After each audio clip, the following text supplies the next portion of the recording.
Hello students, welcome to impact academy. हमारा आज का टॉपिक रहेगा मैन्योर्स।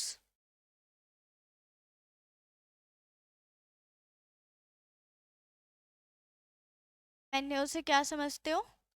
खाद। क्या? अब सबसे पहले है कि ये मैन्योर्स वर्ड आया कहाँ से है।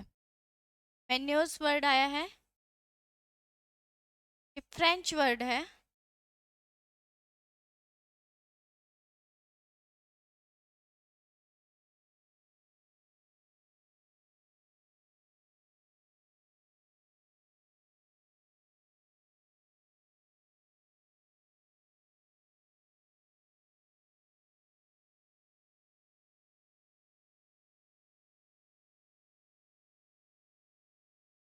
कहाँ से लिया गया मैन्योर वर्ड्स? फ्रेंच वर्ड से। मैनोर वर, इसका मतलब है, मीनिंग क्या रहेगा इसका? वर्क विद सोइल, जो मिट्टी के साथ काम करता है तो हम मैन्योर्स बोल देंगे। ठीक है। इसके अलावा दो लैटिन वर्ड्स हैं जिनसे ये बना है। पहला है मनु, का मतलब है हैंड। ठीक है। सेकंड आ जाता है अपने पास ऑपरेट। ऑपरेट का मतलब वर्क, टू वर्क। ठीक है। जिसका क्या मतलब हुआ? जिससे हम सोइल के साथ वर्क होता है जिससे, या फिर हम कह देते हैं कि हैंड वर्क हुआ है, हाथ से कुछ एडिशन वगैरह मिला के मेन्योस बनाया जाता है। ठीक है, जिसे हम देसी भाषा में क्या बोलते हैं? खाद। अब हमारे पास आता है कि मेन्योस है क्या।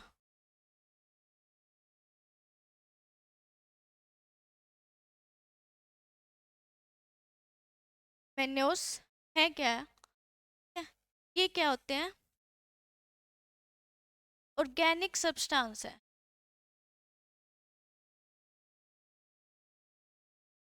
क्या हम बोल सकते हैं? ऐसे सब्सटेंस, ऐसी वस्तु या चीज जो ऑर्गेनिक है, नेचर में ऑर्गेनिक है। ठीक है।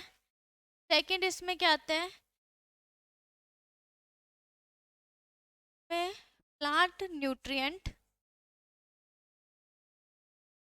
अवेलेबल फॉर्म में पाए जाते हैं। अवेलेबल फॉर्म कौन सी हो गई? कि जो जिस फॉर्म में प्लांट्स न्यूट्रिएंट को एब्जॉर्ब करता है, लेता है, उनको हम क्या बोल देते हैं?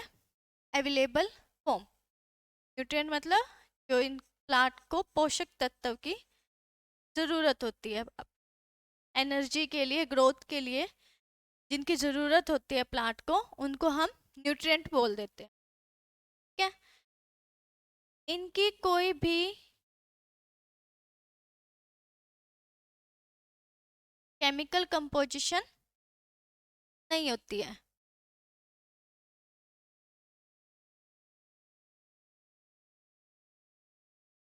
केमिकल कंपोजिशन, हम केमिकली कोई फॉर्मूला वगैरह यूज़ करके इनको नहीं बता सकते कि हाँ मैन्योस ये है या इस टाइप का मैन्योस है। ठीक है।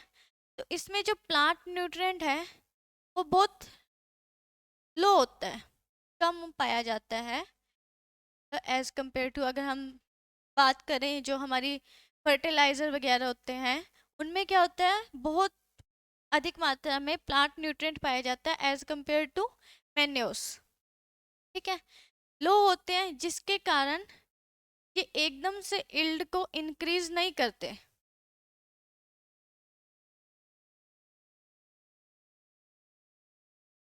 इल्ड क्या रहेगी? एकदम से इंक्रीज नहीं होती है। लेकिन अगर हम देखें जो सस्टेनेबल एग्रीकल्चर है,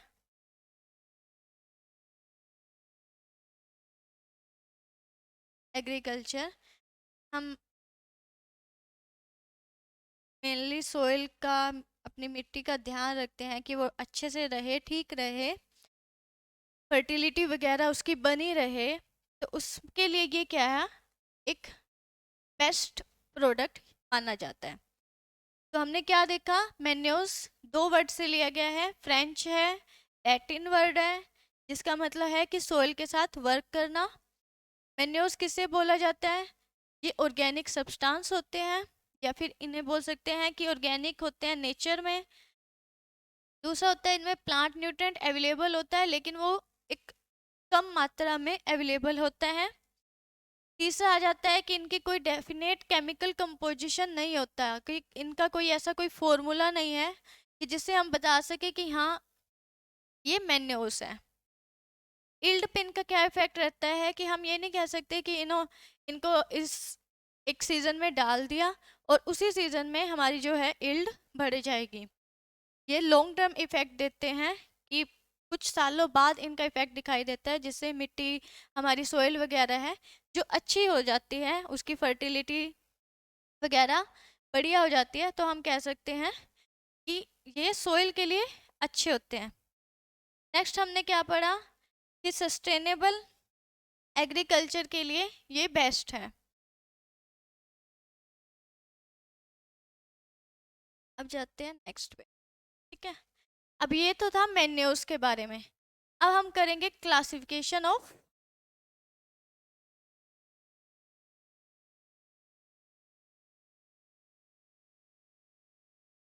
मेन्यूज को कितने भागों में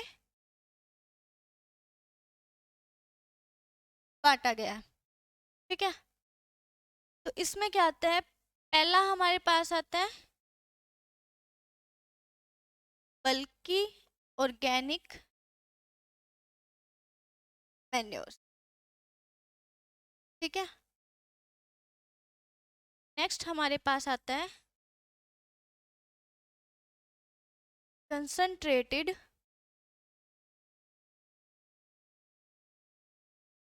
ऑर्गेनिक मैन्योर्स, ठीक है। तो मैन्योर्स को कितने पार्ट्स में डिवाइड किया, टू पार्ट्स में डिवाइड किया है। पहला है बल्कि ऑर्गेनिक मैन्योर्स, दूसरा हमारे पास रहता है कंसंट्रेटेड ऑर्गेनिक मैन्योर्स।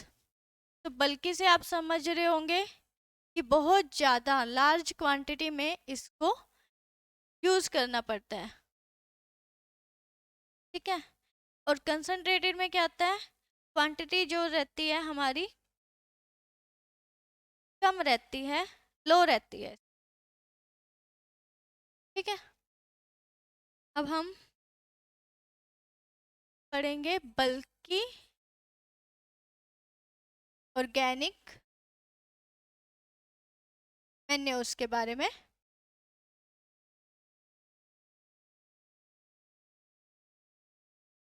ठीक है। बल्कि ऑर्गेनिक मैन्योर, पहला हमने क्या पढ़ा इसमें कि जो क्वांटिटी है कि वो क्या रहती है, लार्ज, बहुत ज़्यादा अमाउंट में हमें इसको यूज़ करना पड़ता है। सेकंड है जो प्लांट न्यूट्रिएंट है,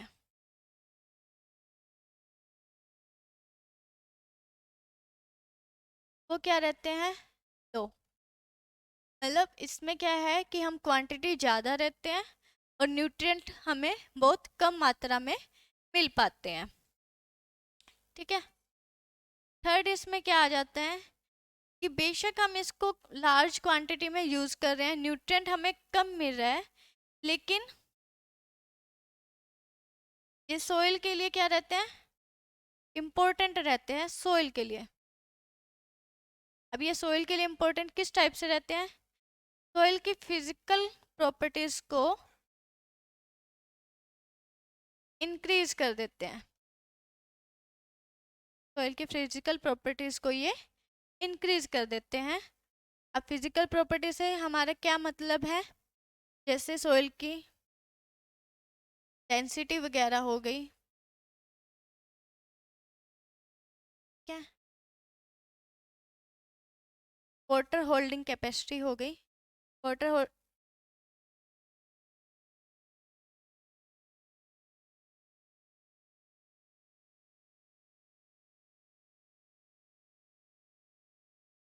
और भी बहुत प्रॉपर्टीज़ हैं, सॉइल स्ट्रक्चर्स वगैरह को भी ये अच्छे से मैनेज करते हैं। तो इसमें क्या आ गया, सॉइल की फिजिकल प्रॉपर्टीज़ हो गई कि बल्क डेंसिटी को मैनेज करते हैं, वाटर होल्डिंग कैपेसिटी को इंक्रीज कर देते हैं सॉइल की जैसे केमिकल प्रॉपर्टीज़ हो गई।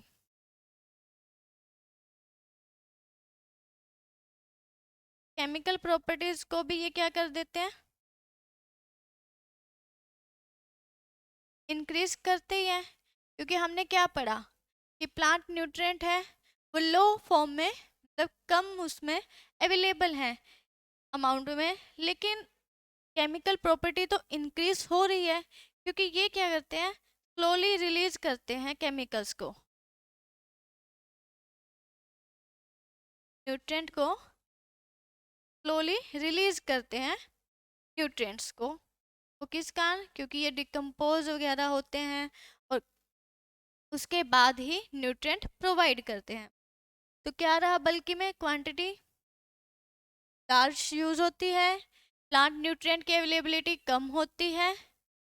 सोइल के लिए कैसे इंपॉर्टेंट है, फिजिकल प्रॉपर्टीज हो गई, सोइल की केमिकल प्रॉपर्टीज हो गई, उन सबको ये इंक्रीज करते हैं, मैनेज करते हैं। ठीक है, अब हमारे पास आ जाता है कि बल्कि मैन्योर्स के एग्जाम्पल कौन कौन से हैं।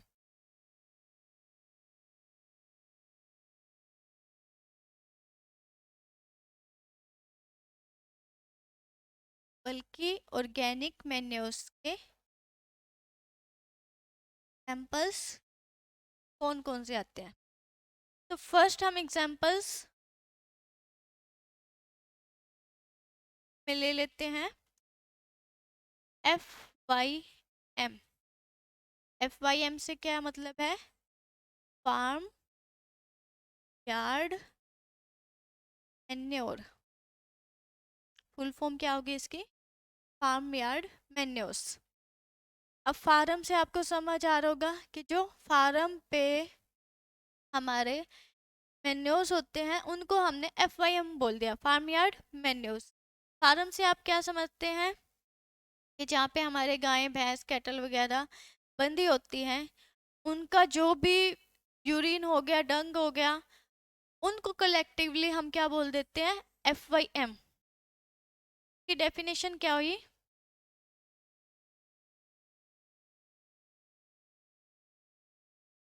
Physical composition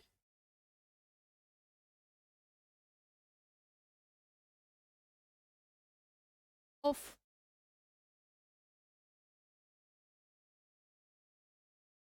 cattle dung and urine is called FYM। FYM किसे बोला जाता है कि जो कैटल्स का डंग हो गया, यूरिन हो गया, गोबर वगैरह, उसको हम बोल देते हैं FYM, फार्म यार्ड मैन्योर्स। ठीक है, न्यूट्रिएंट अवेलेबिलिटी लो ही रहती है। ठीक है, तो हमें ये कहाँ होता है कि जहाँ पे हमारे गाय भैंस बंधी होती है, वहाँ से जो भी अ, इनका डंग वगैरह, गोबर वगैरह हम इकट्ठा कर लेते हैं, ठीक है, उसको हम as a farm yard manure use कर लेते हैं। ये एग्जाम्पल हो गया बल्कि ऑर्गेनिक मैन्योर्स का। ठीक है, तो अब नेक्स्ट चलते हैं हम।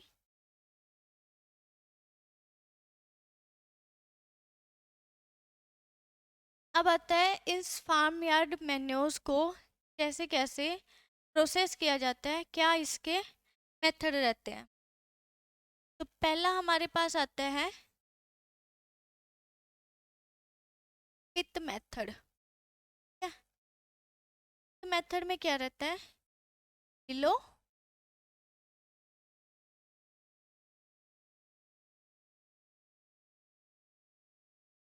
ग्राउंड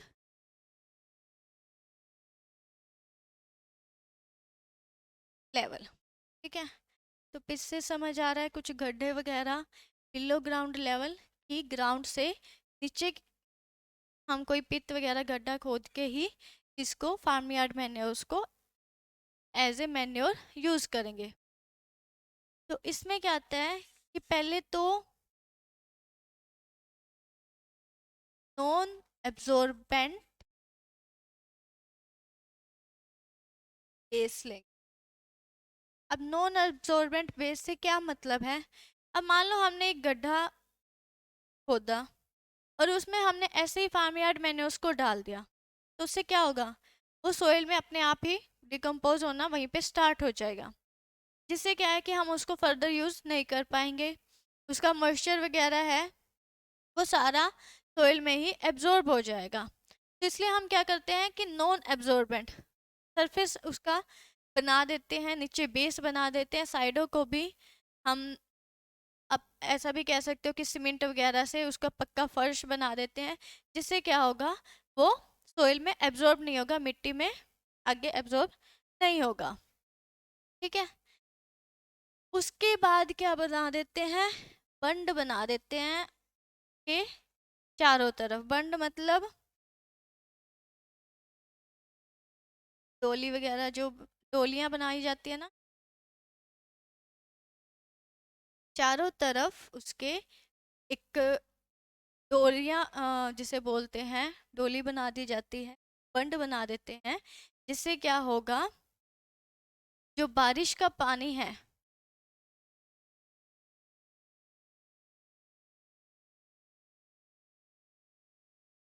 जो रेन वाटर है बारिश के पानी से, वो क्या होगा? बह के नहीं जाएगा। ठीक है। तो हमने क्या करा, मान लो ये एक गड्ढा हो गया, का ये हमने सरफेस पहले का हमने बना दिया, ये नॉन एब्जॉर्बेंट कर दिया इसको। ठीक है। और उसके बाद यहाँ पे हमने पूरी, ये ग्राउंड लेवल हो गया अपना, यहाँ से हमने इसको बंड बना दिए, डोलियां बना दी, जिससे क्या होगा कि अगर बारिश का पानी आता है तो इससे ये बह के बाहर ना जाए। ठीक है। और ये अच्छे से कंपोस्ट बन के तैयार हो जाए। तो ऐसे हम क्या बोलेंगे, ये एक पिट मेथड हो गया। पिट मतलब गड्ढे वाला, बिलो ग्राउंड मतलब ग्राउंड के नीचे धरती में एक गड्ढा खोद के इसको बनाया जाता है। ठीक है। नॉन एब्जॉर्बेंट सरफेस होना चाहिए इसका। डोलियां बनाते हैं, और डोलियां क्यों बनाई जाती हैं? जिससे रेन वाटर जो है बारिश के पानी से ये बह के ना चला जाए। ठीक है। अब नेक्स्ट मेथड आता है हिप मेथड। अब हिप मेथड से क्या समझते हो? अब ग्राउंड लेवल। ठीक है। अब ग्राउंड लेवल से मतलब जमीन से ऊपर। ठीक है। ऊपर की तरफ इसे फार्म यार्ड में उसको रखा जाएगा। अब इसमें क्या है, हिप से क्या मतलब है? आपने देखा होगा मेनली ये बहुत ट्रेडिशनल मेथड है। ट्रेडिशनल मेथड क्यों है? ये कहाँ फॉलो किया जाता है? विलेजेस में। अपने मैक्सिमम स्टूडेंट्स ने देखा होगा कि जो हमारे गांव में होती हैं, वहाँ पे गोबर वगैरह को इकट्ठा किया जाता है एक जगह, किसी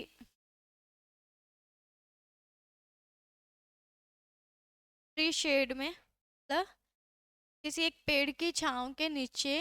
वो क्या करते हैं, अपना जितना भी कैटल मेन्योर्स होता है, कैटल का यूरिन, डंग वगैरह, गोबर वगैरह को इकट्ठा करके वो एक ट्री मतलब पेड़ के नीचे, पेड़ के नीचे पे उसकी छांव के नीचे उसको इकट्ठा कर लेते हैं, जिससे क्या होएगा? वो बाद में उसको एज ए मैन्योर्स यूज करते हैं। तो वहाँ पे क्या करते हैं कि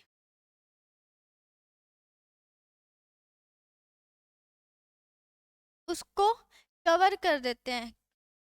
कवर किससे करते हैं? कवर विद फाइनल, जो जब वो इकट्ठा कर लेते हैं, पर डे का इकट्ठा करते रहते हैं, फिर महीने बाद या जितने भी दिन उन बाद वो करते, क्या करेंगे, उसको एक कवर दे देंगे। कवर कैसे देंगे कि जो गोबर है तो मिट्टी के साथ मिला के उस पूरी खाद को कवर कर देंगे, एक लेयर बना देंगे, जिससे क्या होगा, वो हिप मेथड बन जाएगा, हिप की तरह तैयार हो जाएगा, और फिर हम उसको अपने फील्ड पे यूज कर लेंगे एज ए मैन्योर। ठीक है, तो हमने दो मेथड पढ़े, पिट मेथड, हिप मेथड। पिट मेथड बिलो ग्राउंड लेवल हो गया, यहाँ पे हम एक गड्ढा खोद देंगे, नॉन एब्जॉर्बेंट सरफेस बनाएंगे, उसके बाद बंड बनाएंगे, डोलियाँ बनाएंगे उसकी, और उसके डोलियाँ क्यों बना रहे हैं, ताकि जो पानी आए, बारिश का पानी, उससे वो बह के बाहर ना चला जाए। ठीक है, सेकंड हमने पढ़ा हिप मेथड। हिप मेथड में हमारे पास क्या रहा है कि हमने एक पेड़ की छांव के नीचे जो भी फार्म यार्ड मैन्योर था, हमने इकट्ठा कर लिया उसको, और एक कवरिंग दे दी उसके ऊपर गोबर और सोइल से, इससे क्या होगा, फार्मर्स अपने फील्ड पे उनको यूज कर सकते हैं। ठीक है, अब इन्हीं दोनों का थोड़ा,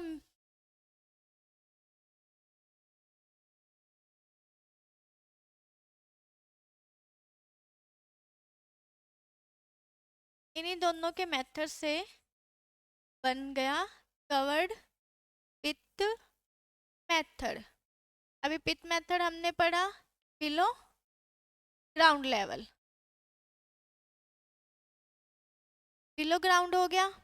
कवर्ड कि जो हम मैन्योर्स इकट्ठा करेंगे उसके ऊपर एक लेयर बना देंगे, जिससे क्या होगा कि वो थोड़ा जल्दी बन जाए, खाद जल्दी बन जाए। तो ये थर्ड मेथड हो गया FYM का, एज ए मैन्योर यूज करने का, कि हम कवर्ड पिट मेथड को यूज करेंगे। कि सेम प्रोसेस वही रहेगा जो हमने पिट मेथड में पढ़ा है, लेकिन उसमें क्या ऐड हो गया कि एक लेयर हो जाएगी, उसको ऊपर से कवर कर देंगे, ताकि जो हमारा मेन्योर है, जो भी खाद है हमारी, वो खराब ना हो, बारिश के पानी से ना बहे, या कुछ भी, कुछ ऐसी चीज से भी एब्जॉर्ब ना हो, वो नॉन एब्जॉर्बेंट सरफेस रहेगा।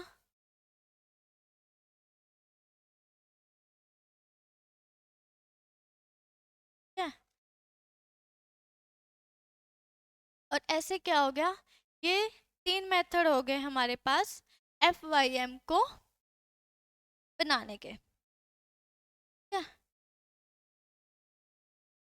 अब हमारे पास आ जाता है एक फ्रेंच मेथड है।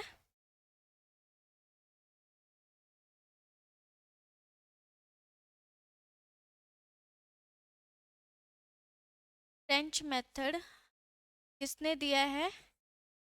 TN आचार्य ने। ठीक है, अलग से एक FIM को प्रिपेयर करने के लिए एक मेथड दिया। क्या, इस मेथड को हम इन्होंने नाम दिया फ्रेंच मेथड। इसमें क्या रहता है,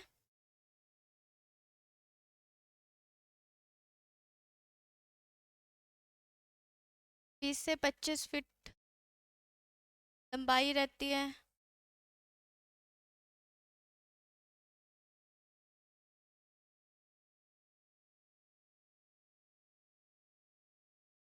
से 3.5 फीट,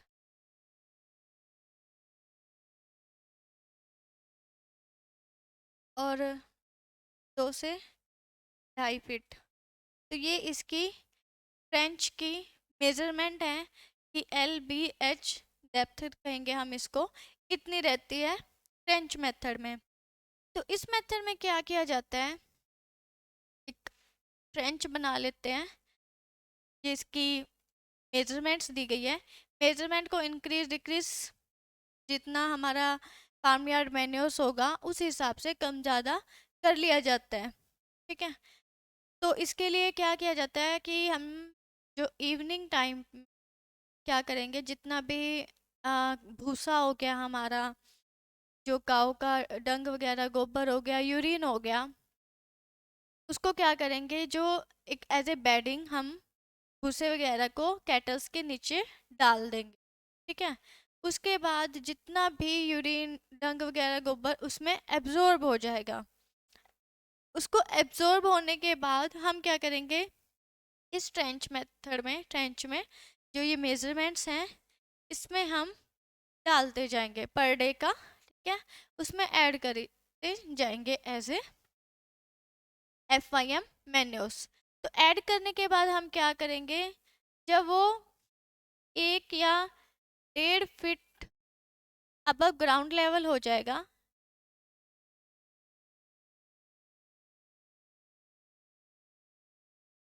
मिट्टी से जब उस वो 1.5 फीट तक ऊपर चला जाएगा, तो हम उसको डोम शेप में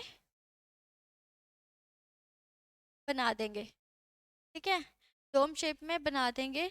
उसके बाद उसकी एक जो लेयर है, हाँ, डंग की, मतलब गोबर और यूरिन मिक्स करके उस सारे को हम एक डोम शेप, एक लेयर दे देंगे।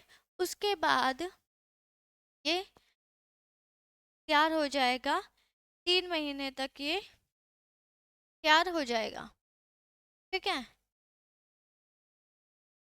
फिर इसके बाद हम इसको अपने फार्म वगैरह पे, फील्ड वगैरह पे एज ए मैन्योर खाद यूज़ कर सकते हैं। ठीक है। तो हमने पढ़ा पिट मेथड, हिप मेथड, कवर्ड पिट मेथड, और देन हमारे पास आ गया ट्रेंच मेथड, जिसमें क्या है, ये CN आचार्य ने दिया है। एक ट्रेंच बना लेंगे और डेली का जो हमारा कैटल्स की बेडिंग होगी, मतलब उनको सूखा करने के लिए, जो उनके नीचे सूखा करने के लिए गाय भैंसों के नीचे एक लेयर बिछा देते हैं गांव में, और जो भी डेयरी फार्म्स हैं वहाँ पे एक लेयर बिछा देते हैं भूसे वगैरह की। और उसके बाद वो लेयर्स में ही, उसमें सारा ही गोबर, यूरिन वगैरह इकट्ठा हो जाता है। फिर उस पूरी लेयर्स को उठा के हम इस ट्रेंच में कलेक्ट कर लेते हैं। और जब ये 1.5 से 2 फीट तक अबव ग्राउंड लेवल, मतलब धरती से ऊपर तक भर जाता है, तब हम क्या करते हैं, ये डूम शेप का बन जाता है और इसको हम कवर कर देते हैं मिट्टी से और गोबर से, और 3 महीने के बाद ये बन के हमारी खाद तैयार हो जाती है। ठीक है। नेक्स्ट अब हमारे पास आता है कंपोस्ट। और ध्यान रखना, ये सारे बल्कि ऑर्गेनिक मैन्योर्स के एग्जाम्पल्स चल रहे हैं। ठीक है। नेक्स्ट हमारे पास आया कंपोस्ट। तो कंपोस्ट क्या है, मैन्योर्स बनाना है हमने, किससे, कैटल के गोबर और यूरिन वगैरह से, जो भी बेडिंग होगी उनकी लिटर्स वगैरह जो भी है, बाय वेरियस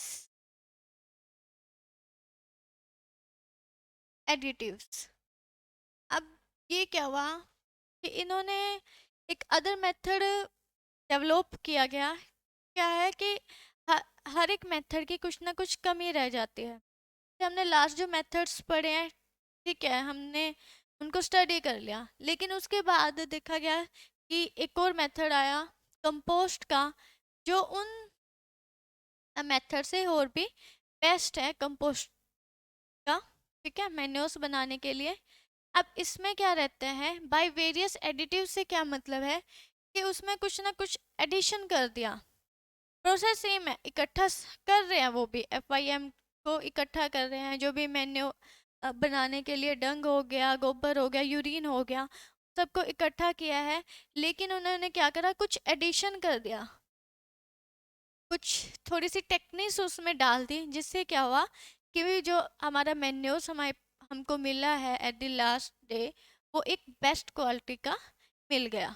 ठीक है।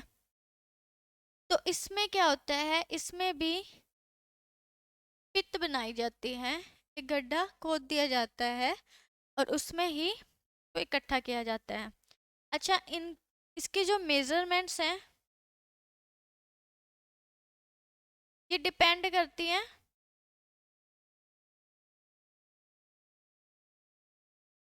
क्वांटिटी ऑफ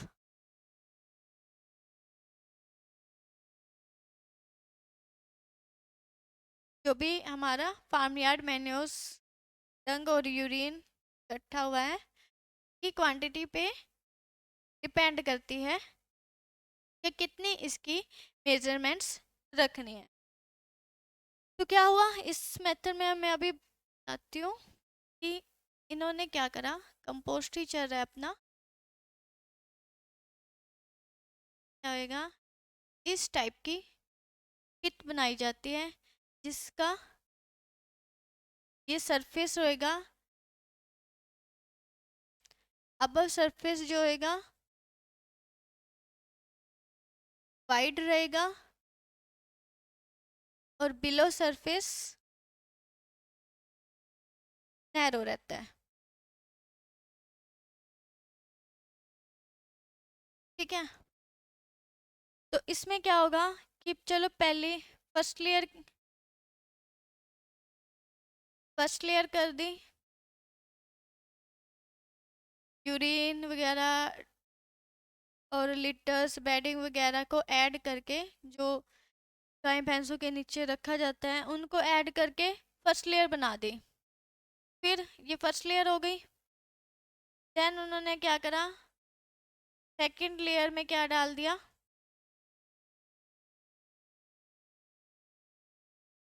गोबर डाल दिया।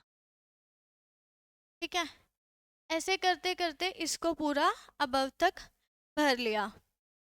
ठीक है, भैया 1 से 1.5 फीट अबव ग्राउंड लेवल तक इसको भर लिया जाता है। उसके बाद इसकी, अच्छा इसमें क्या होएगा, टर्निंग होती है, लाया जाता है, मिक्स किया जाता है इसको, टर्निंग 3 टाइम्स होती है। ठीक है, अब 3 बार इसको मिलाया जाता है, टर्निंग करी जाती है इसकी। फर्स्ट क्या होगी, फर्स्ट फर्स्ट फोर्टनाइट को। ठीक है, ये पहले 15 दिन बाद की एक टर्निंग कर दी। ठीक है, सेकंड होएगी आफ्टर नेक्स्ट 15 डेज, अगले 15 दिन बाद इसकी फिर से टर्निंग कर दी जाती है। ठीक है, और थर्ड क्या हो जाएगी इसमें, 2 महीने बाद।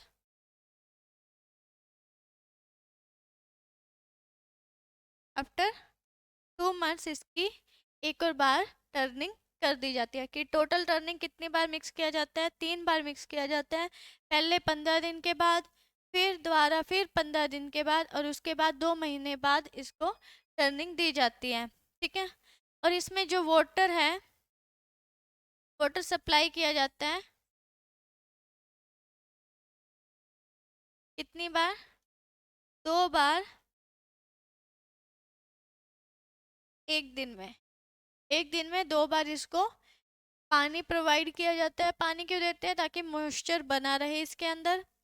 ठीक है, तो कंपोस्ट में हमने क्या पढ़ा, एक पित बना दी जाती है, इसमें एक गड्ढा खोद दिया जाता है जो नीचे से नैरो होएगा और ऊपर से वाइड होगा। पहली लेयर इसमें यूरिन लीटर्स वगैरह की डाल दी जाती है, दूसरी लेयर में हम गोबर डाल देंगे। ठीक है, ऐसे कर करके इसको फुल भरेंगे। ठीक है, उसके बाद क्या रहेगा, टर्निंग रहेगी, 3 बार इसको मिलाया जाता है, पहले 15 दिन पे, फिर नेक्स्ट 15 दिन पे, और उसके बाद 2 महीने बाद इसको टर्निंग दी जाती है। और पानी की रिक्वायरमेंट इसमें क्या रहता है कि 2 बार 2 टाइम्स a डे इसको पानी प्रोवाइड किया जाता है। अब कंपोस्ट हो गई, इसमें आ जाता है कंपोस्टिंग। अब हमने कंपोस्ट पढ़ लिया कि कंपोस्ट क्या है, तो कंपोस्टिंग क्या हुआ, प्रोसेस हो गया।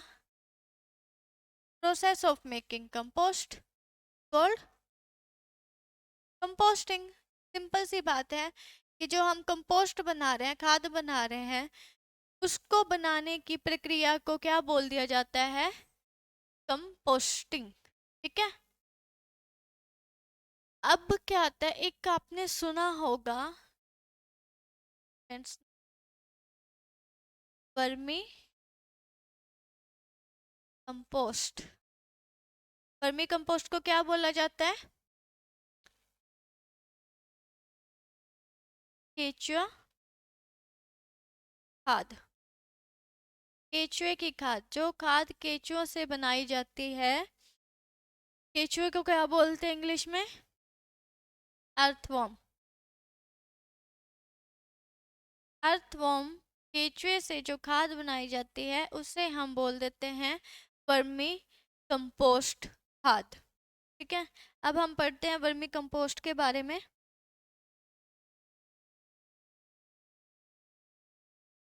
वर्मी कंपोस्ट क्या रहती है, कैसे बनाई जाती है, इस मेथड को हम अब पढ़ेंगे। ठीक है। वर्मी कंपोस्ट अभी बताया किससे बनाई जाती है? अर्थवॉर्म।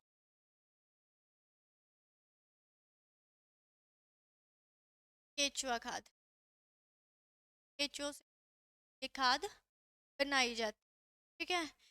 में क्या करेंगे कि एक जगह रख लेंगे, या फिर हम खड्डा नहीं कह सकते, ट्रेंच टाइप बनाया जाता है इसको। हमने ट्रेंच मेथड में पढ़ा है। ये डायमेंशंस, लेंथ और विड्थ क्या होती है, डिपेंड करती है कितनी क्वांटिटी यूज हो रही है। ठीक है। लेकिन इसकी जो डेप्थ है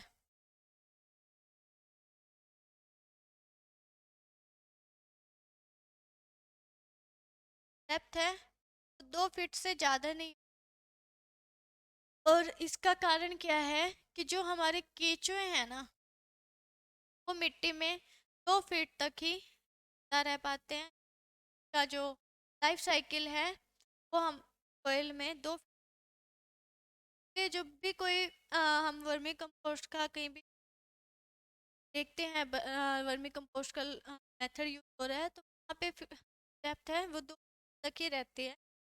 कुछ पॉलीथीन बैग्स वगैरह को भी, पॉलीथीन कवर्स होते हैं के अंदर भी वर्मी कंपोस्टिंग करते हैं कुछ फार्मर्स, और बड़े डेयरी फार्म हैं पर भी वहाँ पे भी वर्मी कंपोस्ट बहुत ज़्यादा होती है। ठीक है। तो इसमें क्या रहेगा, एक तो हमने बता दिया कि केचुआ यूज हो रहा है, अर्थवॉर्म्स यूज हो रही है। इसकी रिक्वायरमेंट क्या रहती है, क्या क्या ज़रूरत? रिक्वायरमेंट्स में हमने बोल दिया, एक तो अर्थवॉर्म्स होनी चाहिए।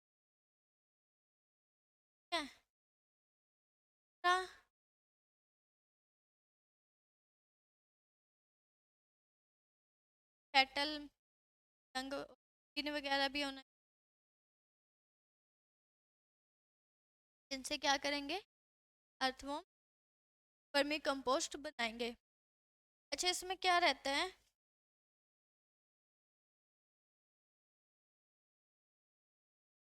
टेम्परेचर और मॉइस्चर ज़्यादा डिपेंड कर। पहले तो पीएच है, पीएच अपना कितना चाहिए, 6.5 से 7.5 के बीच पीएच जरूरत होती है, न्यूट्रल रेंज रहती है।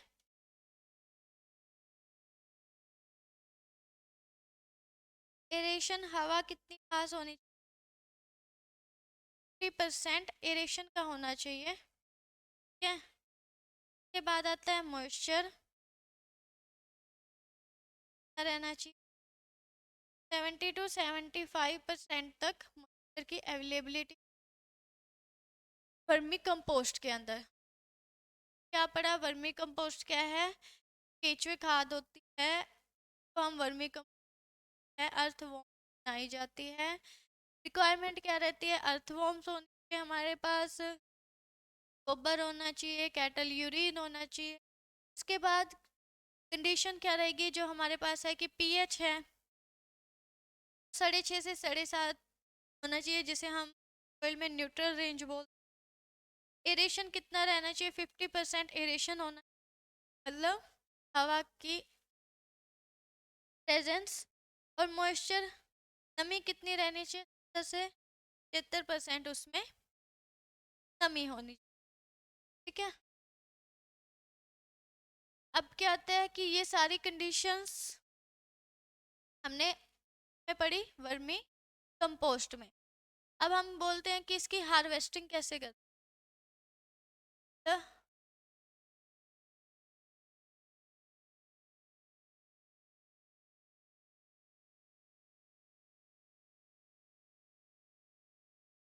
खाद जब बन जाएगी, निकाल लेंगे कैसे? क्या होगा, पानी की सप्लाई है, वाटर सप्लाई को क्या करेंगे, एक वीक पहले, बिफोर 1 वीक क्या कर देंगे, बंद कर देंगे। ठीक है। अगर हम ऐसा करेंगे तो क्या होगा, जो अर्थवॉर्म है वो एक बोल टाइप में खुद को कन्वर्ट कर लेंगे, कि एक बॉल सी बना के इकट्ठा हो जाएंगे अर्थवॉर्म। ठीक है। फिर हम उन बॉल्स को क्या करेंगे, कर लेंगे, तो अर्थवॉर्म्स ने बॉल्स बनाए हैं तो हम एक जगह इकट्ठा कर लेंगे। देन उसके बाद क्या होगा, तो हमारी वर्मी कंपोस्ट बनी है,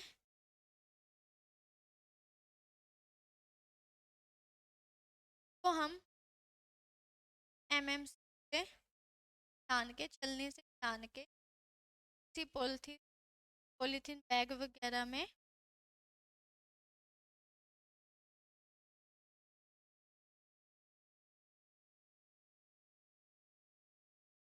बाद क्या होगा, वर्मी कंपोस्ट खाद हमारे पास बनी है, हम फील्ड वगैरह पे यूज कर लेंगे। क्या पड़ा, वर्मी कंपोस्ट बोलते हैं केचुआ खाद। रिक्वायरमेंट्स होगी हमारे पास केचुआ और गोबर वगैरह, यूरिया वगैरह, काओ डंग वगैरह होना चाहिए। या रिक्वायरमेंट में आता है कि मॉइस्चर 70 से 75 बनी रहनी चाहिए, पानी की सप्लाई करनी है। उसके बाद आता है एरेशन होना चाहिए, 50% का एरेशन रहना चाहिए हवा के लिए। ठीक है। हार्वेस्टिंग कैसे करेंगे, कि हमने क्या करा, पानी की सप्लाई को 1 वीक पहले बंद कर दिया। बंद करने के बाद क्या होगा, कि जो अर्थवॉर्म्स हैं वो एक गोला बना लेंगे, एक बोल में इकट्ठी हो जाएंगी। उसके बाद क्या करना है, गोले को बकेट वगैरह में या कैसे भी रिमूव कर लेंगे, रख लेंगे। और इससे क्या होगा, फिर जो कंपोस्ट बचती है उसको हमने एमएमसी छलनी से छान लेना है और पॉलिथीन बैग्स में स्टोर करके रख लेना है। ठीक है। इसमें क्या रहता है, अगर हमने 1000 kg है करा है, फार्म यार्ड में है, हमें vermi compost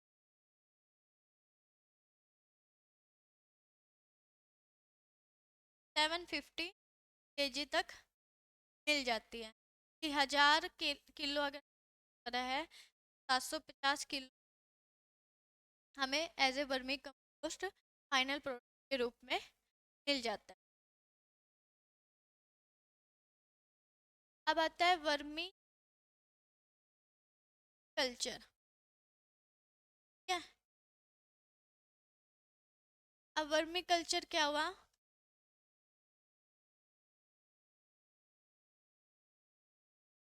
of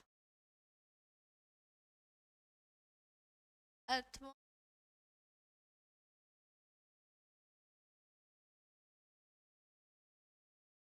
culture.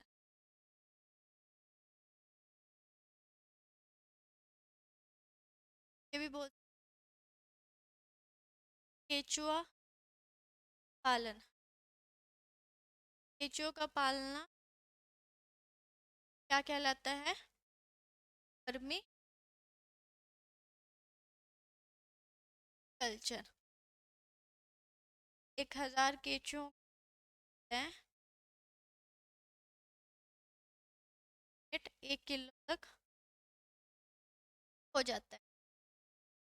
Vermi culture हो गया, वर्मी कंपोस्ट पड़ा, vermiculture, breeding of earthworm, केचुए पालन को हम क्या बोल देते हैं, vermi culture.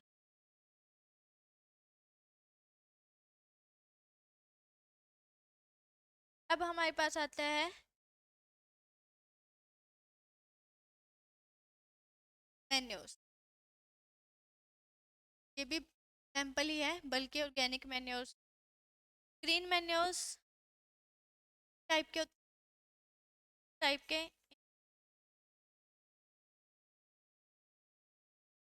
Acid.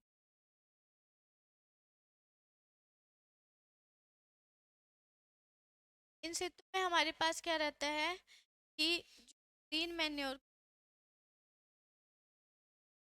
Green crop करते हैं लैंड, तो जहाँ पे उन क्रॉप को उगाया गया है वहीं पे क्या करते हैं उसको यूज कर लेते हैं एज ए मैन्योर। एक्सिड क्या रहता है, हमने ग्रीन क्रॉप लगाई है, क्या करिए कहीं वेस्ट लैंड वगैरह पे, लैंड पे लगी है या फॉरेस्ट लैंड पे या जंगल वगैरह में खराब जगह है वहाँ पे लगी हुई है, वहाँ से हम क्या करेंगे कि लीव्स क्या करेंगे कलेक्ट कर लेंगे। लीव्स को कलेक्ट करने के बाद हम क्या करेंगे, वहाँ पे हमारी रिक्वायरमेंट है, फील्ड वगैरह है, फार्मर्स उन कलेक्टेड लीफ को फील्ड वगैरह पे यूज कर लेंगे तो हम बोल देते हैं एक्सिड। या फिर कि हम इसमें क्या इकट्ठा कर रहे हैं, लीव्स को इकट्ठा कर रहे हैं, ग्रीन लीव्स मैन्योर भी इसको बोल दिया जाता है। हरे पत्तों को हमने एज ए खाद यूज कर लिया है तो हमने बोल दिया ग्रीन लीव्स मैन्योर।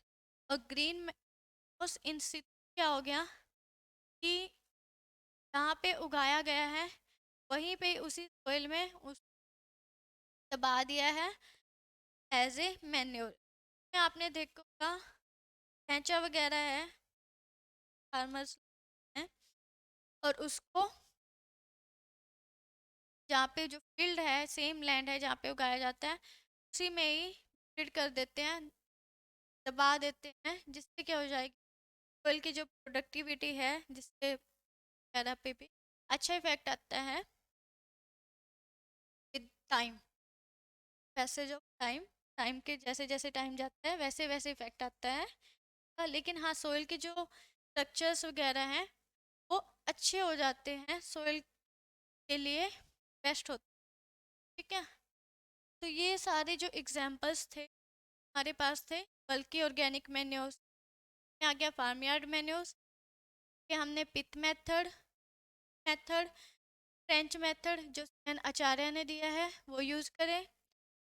बाद कंपोस्ट के बारे में पढ़ा, बाद वर्मी कंपोस्ट और फिर ग्रीन मैन्योर मैन्योर इसमें हम क्रॉप वगैरह को लगाते हैं और यूज़ करते हैं। अब हमारे पास आता है कंसनट्रेटेड ऑर्गेनिक मैन्योर्स।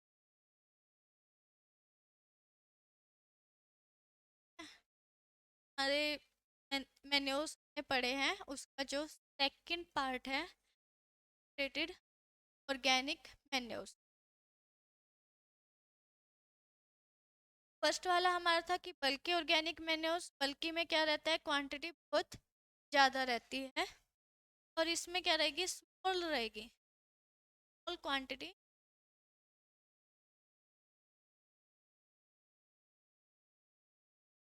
देन बल्कि में, ठीक है? बल्कि मैन्योर्स कम क्वांटिटी है का क्विक एक्शन होता है, मतलब जैसे बल्कि मैन्योज क्या होते हैं, रहता है न्यूट्रिएंट की जो अवेलेबिलिटी है वो कम रहती है as compare to quick acting होंगे, बहुत जल्दी रिएक्ट करेंगे। और इसमें जो अवेलेबल प्लांट न्यूट्रिएंट हैं, प्लांट न्यूट्रिएंट है हमारे पास क्या रहेगा, ज़्यादा रहेगा एज कम, बल्कि ऑर्गेनिक मैन्योर से ज़्यादा रहेगा। क्या मैक्सिमम क्या होता है इसमें, हाई कंटेंट होता है नाइट्रोजन, नाइट्रोजन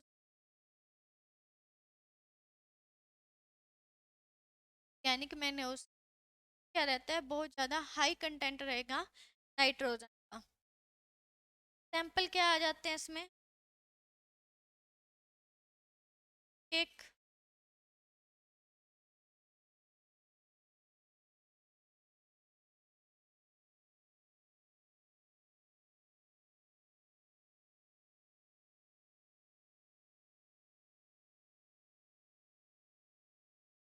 क्या आ जाते हैं कंसंट ऑर्गेनिक मैन्योर्स के एग्जांपल्स।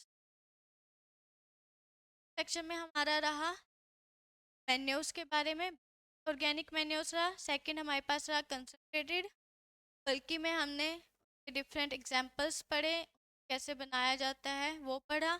कंसंट्रेटेड में हमारे पास रहा कि नीम केक वगैरह हैं जिनको हम एडिबल भी बोल देते हैं, सबका यूज़ हम एज ए मैन्योर्स करते हैं। और अवेलेबल प्लांट न्यूट्रिएंट ज़्यादा रहता है बल्कि से, और स्मॉल क्वांटिटी क्विक एक्शन में इनका यूज़ किया जाता है। Friends, thank you.